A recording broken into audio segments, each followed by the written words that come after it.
સૌમિત્રો જય સોમનાથ. ઓમ નમઃ શિવાય. પ્રિય મિત્રો, તમારા દેશ શુભ રહે, મંગલમય શુભકામના. હું બિલી મારાથી જોગીભાઈ વ્યાસ આપ સૌનું આપણી જોગેશમાં પુનઃ હાર્દિક સ્વાગત કરું છું. મિત્રો, આજ રોજ જોઈશું આજનું શુભ પંચાંગ. આજે તારીખ છે 31/12/2025. છેલ્લો દિવસ છે આખા વર્ષનો, બુધવાર છે અને પોષ સુદ એકાદશી ને 12 સાથે છે. આજે પુત્રદા એકાદશી છે. આજે ગોળ છાસનું દાન કરવાનું બહુ જ મહત્વ છે. આજે વૈકુંઠી એકાદશી આજના દિવસને ગણાય છે. જે લોકો કૃષ્ણ ભગવાનને માનતા હોય, નારાયણને જ માનતા હોય, ફક્ત શ્રીનાથજીને માનતા હોય છે, એ લોકોએ આજે એકાદશીનો ઉપવાસ કરવાનો રહેશે. બાકીના બધાએ ગઈકાલે એકાદશી હતી.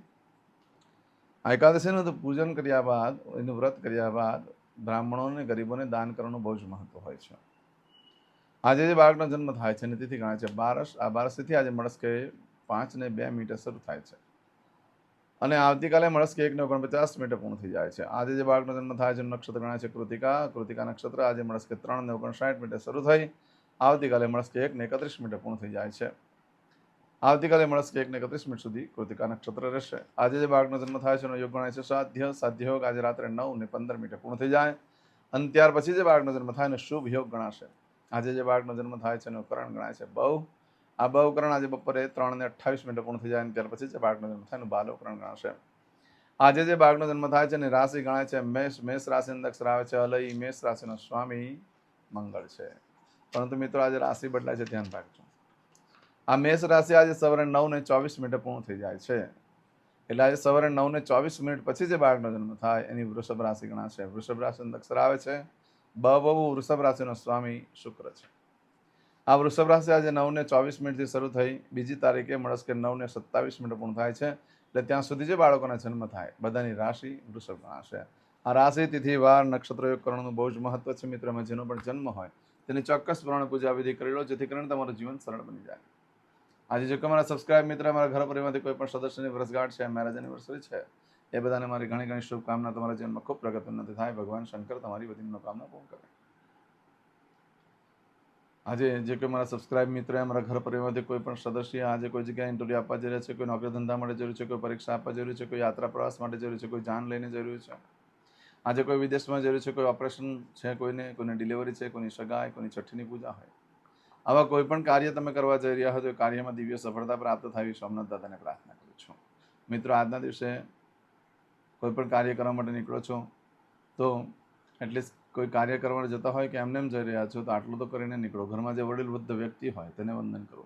આજે પિતૃને વંદન કરવાનું બહુ મહત્વ હોય છે. પિતૃના જે ફોટા હોય છે એ દક્ષિણ દિશાની દિવાલ પર લગાવવાનો હોય છે અને એને વંદન કરીને નીકળવાનું બહુ મહત્વ હોય છે. આજના દિવસે દેવસ્થાનમાં પણ પગે લાગી ભગવાનને પ્રાર્થના કરવાની કે મારા કાર્યમાં મારી સાથે રહેજો. આજે સાંજે સંધ્યાકાળના સમયે ભગવાન શંકરને કાળા મગ ચડાવવાનું પણ બહુ જ મહત્વ હોય છે. એનાથી રાહુ શાંત થાય છે. આજે ગાયને લીલા અને કાળા મગ ખવડાવવાનું પણ બહુ જ મહત્વ છે. એનાથી બુધ રાહુ બેઉ શાંત થતા હોય છે. ગાયને ખાટા મીઠા ફળ ખવડાવવાનું પણ બહુ જ મહત્વ છે. આજે જો તમને કોઈ પાવૈયા મળી જાય છે સામે તો એ લોકોને કંઈ દાન દક્ષિણા આપી દો તો તમારું ભાગ્ય પરિવર્તન થઈ જતું હોય છે. આજના દિવસે કોઈ પણ કાર્ય કરવા માટે પણ એક ચોક્કસ શુભ સમય છે જે આપણે જોઈ લઈએ. આજે સવારે 6 થી 9 વાગ્યા સુધીનો સમય શુભ રહેશે. એ જ રીતે આજે સવારે 10:30 થી બપોરે 12 વાગ્યા સુધીનો સમય પણ શુભ રહેશે. એ જ રીતે બપોરે 3 થી સાંજે 6 વાગ્યા સુધીનો સમય પણ શુભ રહેશે. સાંજે 7:30 થી રાત્રે 12 વાગ્યા સુધીનો પણ સમય શુભ રહેશે અને આવતીકાલે મળસ્કે 3 થી સવારે 4:30 વાગ્યા સુધીનો સમય પણ શુભ રહેશે. આ સમયગાળા દરમિયાન તમે કોઈ પણ કાર્ય કરો છો તે કાર્યમાં તમને દિવ્ય સફળતા પ્રાપ્ત થઈ શકે છે. પરંતુ મિત્રો, આજના દિવસે આજે મળસ્કે 3:59 થી લઈ આવતીકાલે મળસ્કે 1:31 સુધીમાં તમે જે કાર્ય કરો છો એમાં કોઈ વસ્તુ ચોરાઈ ગઈ, કંઈ ખોવાઈ ગયું, કંઈ ખરીદી કરી છે, કોઈ વેચાણ કર્યું છે અથવા કોઈ કાર્યનો આરંભ કર્યો છે તો તેનું શું ફળ પ્રાપ્ત થાય તે આપણે જોઈ લઈએ. તો આજે તમારી કોઈ પણ વસ્તુ ચોરાઈ ગઈ, ખોવાઈ ગઈ તો 7 દિવસમાં મળે, બાકી શક્યતા ઓછી છે. આજના દિવસે કરેલા કાર્યમાં બહુ લાંબો સમય સુધી એ સુખ ભોગવી શકાતું નથી. જો કોઈ ધંધો વેપાર ચાલુ કરો તો એ સુખ લાંબો સમય સુધી ન ટકી શકે. કોઈ શક્તિશાળી વ્યક્તિ દ્વારા એનો નાશ કરવામાં આવતો હોય છે. કોઈ ધંધો ચાલુ કરો તમારાથી જે ઉપરી વ્યક્તિ હોય ને તેનો નાશ કરી નાખે છે. આજે કોઈ વસ્તુની ખરીદી કરો છો તો સત્તાધારી વ્યક્તિઓ એ વસ્તુ છીનવી લે છે. તમે કોઈ જમીન મિલકત પ્રોપર્ટી ખરીદી કરી તો જે શક્તિશાળી માણસ હોય, સત્તાથી હોય કે બીજા કોઈ કાર્યથી, તો તે વસ્તુ તમારી છીનવી લેવાનો પ્રયત્ન કરશે. માટે બને ત્યાં સુધી આજે કોઈ ખરીદી કરવા માટે યોગ્ય દિવસ નથી, ન વેચાણ કરવા માટે ન ખરીદી કરવા માટે. આજે ફક્ત પશુની ખરીદી કરી શકાય છે, માટે કોઈ કાર્ય કરવા માટે યોગ્ય દિવસ નથી, ન ખરીદી કરવા માટે ન વેચાણ કરવા માટે. આજના દિવસે નવા વસ્ત્ર પણ ધારણ ન કરશો. આજે નવા વસ્ત્ર ધારણ કરવાથી મોટે ભાગે બળી જવાની શક્યતા રહેશે, સળગી જશે. એટલે જે લોકો અગ્નિ સાથે કામ કરતા હોય, જેમ કે રસોડાનું કામ કરતા હોય છે, પછી ઇલેક્ટ્રિકમાં કામ કરતા હોય, ઇલેક્ટ્રિસિટીમાં, તેમજ આજે કોઈ વેલ્ડિંગનું કામ કરતા હોય, આવા લોકો ફાયર બ્રિગેડમાં કામ કરતા હોય, એ લોકો આજે ભૂલમાં પણ નવા વસ્ત્ર ધારણ નહીં કરવા. અને જેના લગ્ન થઈ ગયા હોય તેણે તો પહેરવાના જ નહીં નવા વસ્ત્ર. તો પત્નીની નજરમાં કાયમ માટે ગુનેગાર બની જશો. અને ભૂલમાં પહેરાઈ ગયા તો પાછો વચ્ચે કોઈ સારો દિવસ આવતો હોય ત્યારે સારા નવા કપડાં પહેરી લઉં તો આ દોષ નીકળી શકે છે. પરંતુ મિત્રો, નવા વસ્ત્ર એટલે ખાસ ધ્યાન રાખો, જે કોઈ ક્યારેય ન પહેર્યા હોય તેને નવા વસ્ત્ર સમજવા. આવું બધું જે ફળ છે એ તમને આજે મળસ્કે 3:59 લઈ આવતીકાલે મળસ્કે 1:31 સુધીમાં મળે. આજે કરશું આજનો સંકલ્પ. મિત્રો, મારા વિડીયો જોયા પછી વિડીયોને યુટ્યુબમાં જોવાનો આગ્રહ રાખો. હું જે મેસેજ મોકલાવું છું વોટ્સઅપ પર, એમાં જે લિંક છે એની પર ક્લિક કરો એટલે યુટ્યુબમાં ઓપન થાય. અને યુટ્યુબ ઉપર જ મને કોમેન્ટ્સમાં જય સોમનાથ લખીને મોકલાવો, જેથી કરીને હું તમને આશીર્વાદ આપી શકું. અને જે લોકો મારો વિડીયો જોઈને પૂજા કરતા હોય એ લોકો તો ખાસ મને કોમેન્ટ્સમાં જય સોમનાથ લખો, કારણ કે હું ભગવાનને પછી પ્રાર્થના કરીશું તમારા માટે કે તમે જે પૂજા કરી છે એનું તમને સુફળ પ્રાપ્ત થાય. અને એમને પણ જે લોકો કોમેન્ટ્સ કરે છે એના માટે પણ ભગવાનને પ્રાર્થના કરું છું. તો તમારો દિવસ બધાનો ખૂબ શુભ રહે. ચમચીમાં પાણી લઈ લો. અદ્યતન માસના માસોત્તમ પરમ પવિત્ર પૌષ માસે શુભે શુક્લપક્ષ એકાદશીયામ અંતર્ગત દ્વાદશીયાયામ સૌમ્યવાસનવિત્તાયામ. હવે દરેક જણા પોતાનું સાચું નામ બોલી દો. તમારું ગોત્ર ખબર હોય તો ગોત્ર બોલી દેવાનું. પછી બોલવાનું છે અહમ, મમ, આત્મન, શ્રુતિ, સ્મૃતિ, પુરાણોક્ત, પુણ્ય, ફલ, પ્રાપ્તિ, અર્થમ, અપ્રાપ્ત, લક્ષ્મી, પ્રાપ્તિ, અર્થમ, પ્રાપ્ત, લક્ષ્મી, ચિરકાલ, સૌ, રક્ષણાત્મક, લોકેવા, સભાયામ, રાજદ્વારે, વ્યાપારે, વિદ્યા અભ્યાસે, દેશે વિદેશે, સર્વત્ર યશ, કીર્તિ, વિજય, લાભાદિ, પ્રાપ્તિ, અર્થમ, મમ, અખિલ કુટુંબસ્ય આયુ, આરોગ્ય, ऐश्वर्यादि प्राप्ति अर्थम मम जन्म समय तथा च विप्र वृंदानां जन्म समय जन्म कुंडली मध्ये स्थित ग्रहः गोचर ग्रहः महादशा अंतर्दशा प्रत्यंतर्दशा तथा च योग युति दृष्टि मध्ये शुभ फल प्राप्ति अर्थम भय रोग शत्रु बाधा दोष मारण तारण मंत्र तंत्र अरिष्ट दोष पीड़ा निवृत्ति अर्थम भूत प्रेत पिशाचादि द्वारा रचित अरिष्ट दोष निवृत्ति अर्थम मम सकल मनवांछित फल.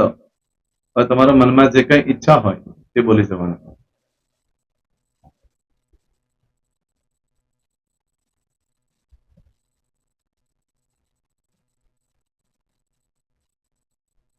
બોલવાનું અનુસારતઃ सकल मनवांछित फल प्राप्ति अर्थम.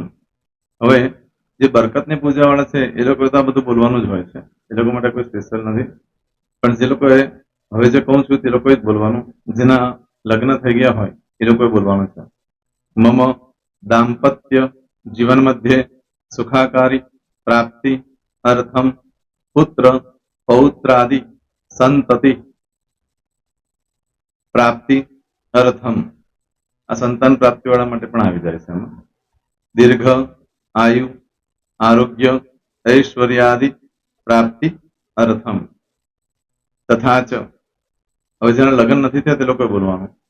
મમ જટટી વિવાહ યોગ પ્રાપ્તિ અર્થમ વિવાહ પશ્ચાત દાંપત્ય જીવન મધ્યે સુખાકારી પ્રાપ્તિ અર્થમ.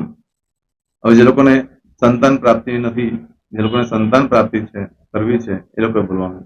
મમ દાંપત્ય જીવન મધ્યે સુખાકારી પ્રાપ્તિ અર્થમ તથા ચ દીર્ઘ આયુ આરોગ્ય ઐશ્વર્યાદિ સમન્વિત સંતતિ સુખ પ્રાપ્તિ અર્થમ. હવે જે અભ્યાસ કરી રહ્યા છો છોકરા વિદ્યાર્થીઓ છે તે લોકોએ બોલવાનું છે. મમ વિદ્યા અભ્યાસ મધ્યે ઉત્તરો ઉત્તર પ્રગતિ ઉન્નતિ સાનુકૂલતા પૂર્વક દિવ્ય સફળતા પ્રાપ્તિ અર્થમ. હવે જે લોકો વિદેશમાં જવા માંગતા હોય કે શીપમાં જવા માંગતા હોય, મતલબ ભારત દેશની બહાર જઈને ધંધો વેપાર કરવા માંગતા હોય એ લોકોએ, અથવા વિદેશ જવા માંગતા હોય કાયમ માટે, એ લોકોએ બોલવાનું છે.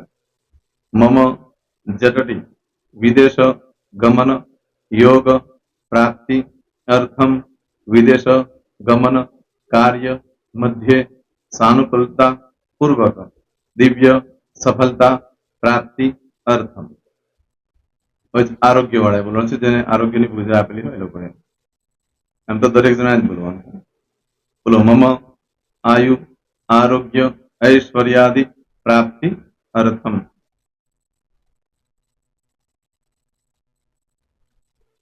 હવે દરેક જણા બોલવાનું. સકલ મનવાંછિત ફલ પ્રાપ્તિ અર્થમ અદ્ય દિને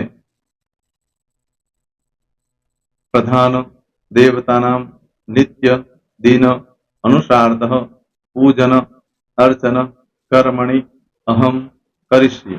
પાણીવાળી થાળીમાં પાણી મૂકી દેવાનું છે. હવે તમારી બધી પૂજા જે મેં આપેલી છે એ પૂજા થઈ જાય, અથવા તો તમે રોજ પૂજા કરતા છો, મારી પાસેથી નથી લઈ ગયા, એ પૂજા થઈ જાય પછી ફરી પાછી ચમચીમાં પાણી લેવાનું. અહીંયા વિડીયોને સ્ટોપ કરી દેવાનું. પૂજા પતે એટલે પાછું આગળનું કરવાનું છે. અહીંયા વિડીયો સ્ટોપ કરી દેવાનું અને પૂજા પતે એટલે બોલવાનું છે. વિષ્ણવે વિષ્ણવે વિષ્ણવે નમો નમઃ વિષ્ણુ સ્મરણા સર્વમ પરિપૂર્ણ અસ્તુ.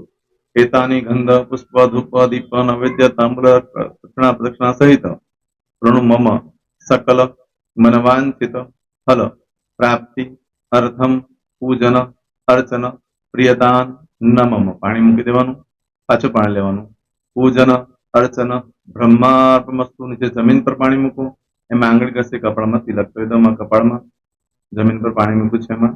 ત્યાર પછી ભગવાનને કહેવાનું કે હે પ્રભુ, આજે પૂજા કરતા કઈ પણ પ્રકારની ભૂલચૂક થઈ ગઈ હોય તમને ક્ષમા કરજો. અમે તમારા બાળક છીએ પ્રભુ, તમારો ખૂબ આભાર માનું છું. આજે મારી પાસે તમારી પૂજા કરાવી, મારી મનોકામના પૂર્ણ કરી. પ્રાર્થના કરી દો. જગ્યા પરથી ઉભા થઈ શ્રીનારાયણ ભગવાનને પાણી ચડાવી દો અને નિત્ય કર્મ જે કરતા હોય તે. જય સ્વામિનારાયણ. તમારો દિવસ શુભ રહે. તમે અને તમારો પરિવાર સુખી રહે, સંપન્ન રહે, સુરક્ષિત રહે, એ ભગવાન સોમનાથ દાદાને પ્રાર્થના. તો મિત્રો, તમે મારા વિડીયોને લાઈક ના આપી હોય તો સૌથી પહેલા લાઈક આપી દો. અને ત્યાર પછી જો તમે મારી આ ચેનલ સબસ્ક્રાઇબ ન કરી હોય તો સૌથી પહેલા સબસ્ક્રાઇબ કરી લો અને બેલ આઇકોન ઓલ પર ક્લિક કરવાનું ભૂલશો નહીં, જેથી કરીને સૌથી પહેલા નવી વિડીયો જે કંઈ મૂકું એ તમને મળે. મિત્રો, કંઈ પણ મૂંઝવણ હોય તો મને આ નંબર પર તમે ફોન કરીને પૂછી શકો છો. મારો મોબાઈલ નંબર છે 9825546459. મિત્રો, કોમેન્ટ્સમાં જય સોમનાથ લખવાનું ભૂલશો નહીં. ફરી પાછા નવા વિડીયો સાથે મળીએ. ત્યાં સુધી સૌને જય સોમનાથ.